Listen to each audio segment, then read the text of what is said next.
un podcast de Cooperativa.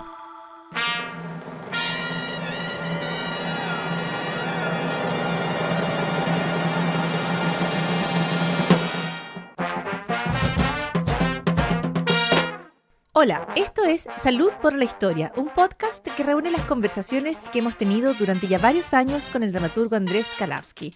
Diálogos sobre los pequeños y grandes momentos que forman nuestra historia. Hablamos de música, de inventos, de creaciones y decisiones que cambiaron nuestra vida, de aventuras y descubrimientos, de heroínas, héroes y villanías. Este es un podcast para entender cómo llegamos hasta aquí y suena como un brindis. Salud por la Historia.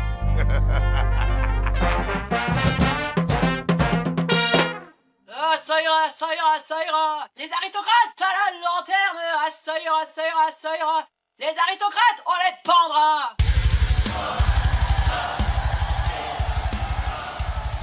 Bueno, te pillo, me imagino, entrenándote para algunas de las disciplinas olímpicas. Me pillas olímpico. Olímpico como siempre. Y un olímpico no se entrena.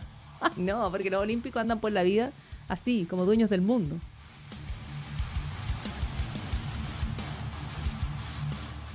Andrés Kalawski, creo que ahora ya sí te escucho. Es que estaba tan olímpico que me fui más allá. Así veo. Así veo, pero me parece que este corte, esta interrupción, ha sido muy oportuna porque vamos a hablar, entre otras cosas, de cómo se transmiten los Juegos Olímpicos y, bueno, hemos decidido abrir con el sonido del heavy metal que tuvo presencia sorprendente en la inauguración de los Juegos Olímpicos. Cuéntame cuánto de los Juegos Olímpicos está marcado por la forma en que los vemos, por la forma en que llegan a distintas partes del planeta. Todo, porque la forma en que concebimos la idea deportiva ahora está marcada por la idea en la que la vemos. Lo que pasa es que esto partió así, Paula Molina, todo es culpa tuya, siempre. Sí. Entonces yo partí preguntándome por la goma. La goma, ¿sí? la goma de borrar. La goma, ¿te acuerdas de nuestro amigo Charles Goodyear, que inventó la vulcanización al calentar caucho con tar? Exactamente, recuerda la historia de Goodyear, uno de los capítulos más seguidos en lo que queda del día, y vamos a tratar de retomar la comunicación mientras tú nos hablas y escuchamos a Gojira. Charles Goodyear, igual que los neumáticos, descubrió de manera accidental el caucho vulcanizado, entre los cuales, o elementos que se ocupa, entre otras cosas, para fabricar los neumáticos. Mientras escuchamos, por ejemplo, que es uno de los sonidos que marcó esta inauguración de los Juegos Olímpicos, pero también sonidos del pasado, como esta que fue la primera melodía que se encargó especialmente para los Juegos Olímpicos y se encargó a un compositor de Corfú de apellido Samaras.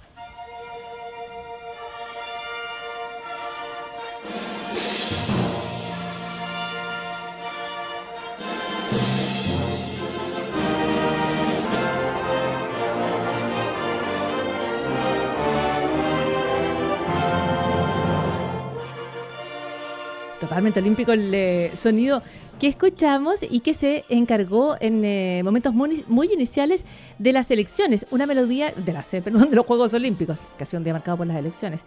Bueno, y así como es una música que tiene que ver directamente con los Juegos Olímpicos y que se comisiona para los primeros Juegos del año 1896, luego su partitura se pierde. Y de hecho solo reaparece mucho después de la Segunda Guerra Mundial. Se suponía que había sido destruida la partitura original en unos bombardeos, pero finalmente la ocuparon y la pudieron volver a ocupar mucho tiempo después, el año 2004, en los Juegos de Atenas. Kalawski. Paula Molina. Oye, cada vez más lejos. Todo esto es culpa de las dificultades de transmisión que tienen los Juegos Olímpicos. Viste que a la gente se le pierde la partitura y es como que se le perdiera la música, cuando la música no es la partitura, así como el territorio no es el mapa. Así es, pero no es menos cierto que sin partitura no la podían tocar tampoco. Bueno, porque nadie se acordaba de la cuestión. Si la cuestión hubiera sido más tarareable, ¿sí? Es culpa de la música, digamos. Ok. Con la música buena. Bueno, tú sabes que los Beatles tenían ese problema, no sabían anotar música. Entonces tenían que hacer música que se pudieran acordar después. No podían hacer música que se les olvidara después de un café. Oye, pero es una gran incentivo para crear melodías pegajosas, porque claro, los Beatles... O sea, si no se me pega a mí, esta cuestión no se le va a pegar a nadie. Claro, y así se va vamos a perder, recordando. Ya, Bueno, pero tú pero nos te estabas decía que, contando del caucho, de los neumáticos y de los claro, el Goodyear. caucho de los neumáticos y que me llevó a pensar, por ejemplo, en cómo cambiaron las reglas del ping-pong, porque en los años 50 aparecieron por primera vez en Japón las raquetas cubiertas de goma, las paletas de ping-pong, Ah, y recién allá. empezaron a aparecer distintas cubiertas, porque tú te has fijado que las paletas de ping-pong tienen dos cubiertas distintas, ¿sí? La que es lisa se supone que tira la pelota más rápido, y la otra, que tiene una textura, se supone que le da más efecto. Pero durante mucho Andrés Kalavsky, tiempo, me voy enterando y esto explica por qué juego tan mal al el ping-pong. ping-pong, échale la culpa al lado de la raqueta ahora. Bueno, pero durante mucho tiempo pasaba que que no estaba regulado cómo tenían que ser, y entonces pasaba que ocupaban raquetas, paletas con el mismo color de goma de los dos lados, entonces el jugador podía escondidamente voltear la raqueta y entonces cambiar de efecto sin que el contrincante supiera. Y en algún momento, porque esto empezó a pasar en los años 50, en los años 70 ya dijeron, no, ¿sabes qué? Organicémonos. Y empezaron a regular, y por eso hay un lado negro y un lado rojo siempre, para que uno sepa por qué lado, y de hecho el jugador tiene derecho a inspeccionar la raqueta del contrincante. Wow. O sea, ahí hay Ya. un cambio. Ahora, ¿eso cómo tenía que ver con la transmisión? Nada, pero después seguí investigando y pensé, oye, en realidad el mayor cambio fue con las pelotas, y me puse a investigar las pelotas de tenis, que se empezaron a hacer de caucho gracias al proceso de vulcanización. Ajá. Y entonces, pensando en las pelotas de tenis, llegué a la idea de que las pelotas de tenis eran blancas o negras. Hasta Ok. 1967, cuando en Inglaterra se iba a hacer la transición de televisión en blanco y negro a televisión a color. En Chile, nosotros en los 80 veíamos un programa de Walt Disney que decía El mundo es cascada de colores, que Mágico era lo que mundo de ocuparon, colores. claro, es lo que ocuparon en Estados Unidos para cambiar a televisión a color, el 62, cuando recién la televisión estaba llegando a Chile, blanco y negro. Pero bueno, el 67 cambió a color la BBC en Inglaterra. Y entonces contrataron a un productor, un cabro bien pituco, joven, que le decían Ricardo, porque se llamaba así, Richard Attenborough, Wow. que después se iba a dedicar a hacer documentales de animalitos, que son preciosos todos, y que es ahora un señor, sigue vivo, un señor muy eterno, y hace unos documentales preciosos, pero en esa época era un productor joven de la BBC, y le encargaron hacer un gran cambio enchulado del blanco y negro al color. Y entonces dijo, ya, y esto hay que hacerlo como en vivo, para que sea bonito, ¿cachai? Como para que haya colores y cuestiones. ¿Dónde lo hacemos? Wimbledon, porque en Wimbledon va a haber como gente con sombreros raros y acción, precioso para hacerlo colores. Pero resulta que las bolas negras o blancas del tenis no se veían bien en la tele. Costaba mucho seguir la pelota blanca sobre la línea blanca.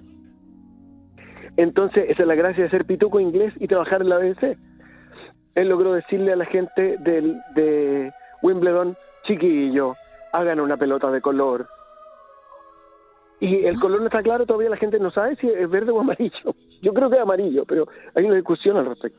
Es algo entre medio, pero me parece muy notable que para transmitir, no sé si es a color o en color, aunque ya creo que pregunté esto la semana pasada, pero como sea, pero que hayan Con tenido color. como con color, por ejemplo, o dándole color, Claro. que hayan ido allí en el deporte donde las reglas son tan estrictas. A mí me impresiona, ¿no? O sea, lo que cuesta cambiar una regla en el deporte.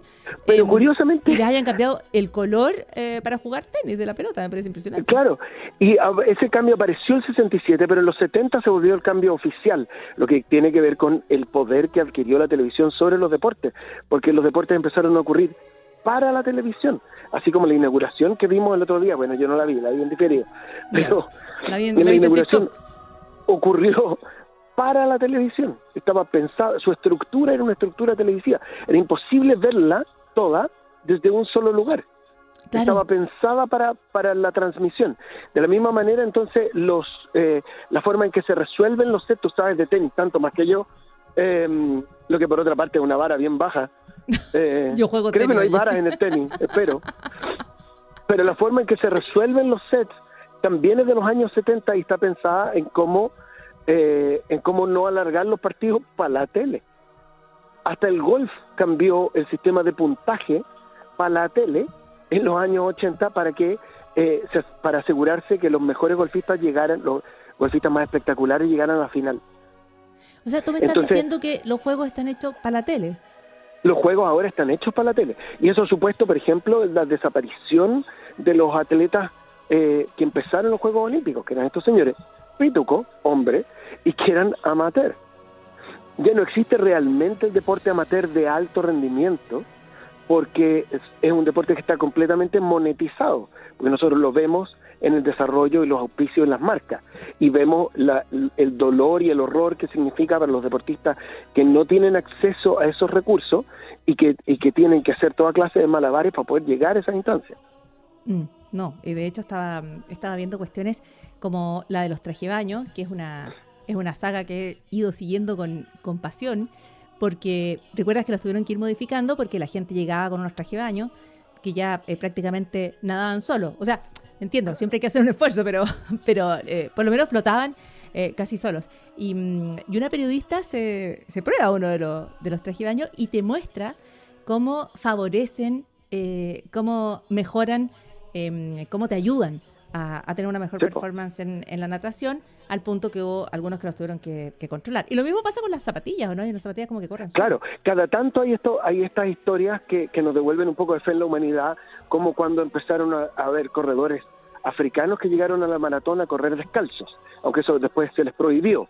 Uh-huh. Pero que era una manera que fue durante un tiempo, no solo un gesto deportivo, sino un gesto cultural de decir, no está en la tecnología. Claro. La proeza no está en la tecnología. Exactamente. Y siempre tienes que ser capaz de esa capacidad física, pero yo creo que es sobre todo mental, ¿no es cierto? De enfrentar un desafío gigantesco para yo trato de decir poder eso, clasificar. ¿Y qué cosa? ¿Qué tratas de decir que es un desafío mental? Que todo esto es un problema mental en el fondo, que el cuerpo no importa. Eso yo voy por las calles diciendo eso, pero la gente me cree poco. Pero lo que para mí es interesante es que esta transformación que hizo medio desaparecer una forma de deporte amateur que ha perjudicado mucho, por ejemplo, las ligas menores. Si uno piensa cómo se comportaba el fútbol y el boxeo a principios del siglo XX en Chile versus cómo se comporta ahora, cómo está distribuida la plata, dónde está... ahora tenemos una reducción en el fondo del espacio económico. Hay más plata, pero está más concentrada. Entonces se vuelve más difícil para los actores más pequeños. Pero al mismo tiempo pareciera ser que esta posibilidad de transmitir el deporte efectivamente engancha a más gente con el deporte. Para no decir que la tele es mala, porque es un poco fome y antiguo. Pero hay más gente que sigue estos eventos, claro, porque al estar diseñados para la imagen, llegan a más personas. No solo que llegan a más personas, sino que más personas, hasta donde hay estudios, dicen sentirse motivadas para hacer deporte. No sabemos si se motivan de verdad, pero al menos se sienten motivadas. Es que yo creo que sentirse motivado es todo lo que yo pido. ¿De verdad? Porque tenemos esa idea como de que, pues que tú ves deporte por la tele y eso como que te va a amarrar a la tele. No, parece que efectivamente ver deportes tiene un efecto deportivo. Yo no tengo ninguna duda. Es que de verdad que no tengo ninguna duda. ¿Nessun Dorma? Sí, porque otra cosa que marca las transmisiones de los Juegos Olímpicos, tal como tú decías, tiene que ver con las ceremonias de inauguración. Y ya tú has explicado cómo esta fastuosa, extensa, variopinta, polémica ceremonia de los Juegos Olímpicos del París 2024 estaba hecha para la televisión. Un poco aburrida también. Sí. A mí me gustó. A mí me gustó mucho María Antonieta cantando. Pero en fin. Bueno, sí.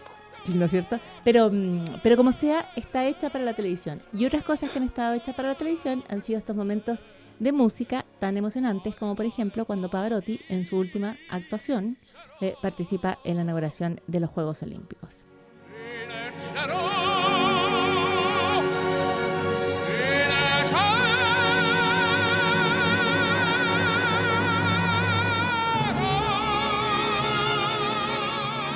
No te fallas Taria Galavsky, ¿no?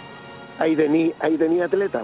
Ahí tenía atleta, porque eso es, o sea, parte del chistecito de ser cantante de ópera es ese control de la respiración. Tal cual. Porque claro, a uno le asombra la nota, pero detrás de la nota hay un control impresionante de la respiración para poder hacer esa escalada, que es una escalada completamente popular, galuchera, ¿sí? No es un dorma, que no duerma nadie, ¿sí? Aquí no duerme nadie hoy día en la noche, porque tengo que averiguar el nombre de esta chiquilla durante la noche, porque si no, ya, y cuando llegue la mañana, voy a vencer, voy a ver,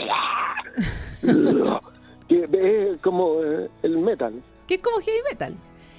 Ok, me han gustado mucho tus reflexiones respecto a cómo todas somos deportistas.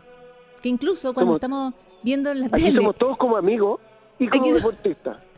Somos todos deportistas. Y yo de verdad que creo que cada mañana, aun si crees que serías capaz de correr, nadar, saltar y todas esas cosas maravillosas, yo creo que creer basta y ya es un primer paso. Sí, el segundo paso es respetar a los que sí lo hacen, porque cuando uno está en el sillón y uno dice, ya, pero apúrate, po. Ay, se pone a Pero criticar. corre. Bueno, pero como cuando uno está mal vestido criticando los trajes de las galas. Así Pero es uno, claro. Juan de Carla, que así es uno. Pero uno dice, ya, pero apúrate, po. ¿Qué te cuesta? Ya, hoy vamos a contar más historias de los Juegos Olímpicos. Si usted quiere. Y así es, y te esperamos con una mejor conexión la próxima semana que Más quisiera cooperativa. yo, decía Ricardo Montaner. Andrés Kalawski. Chaito. Chao.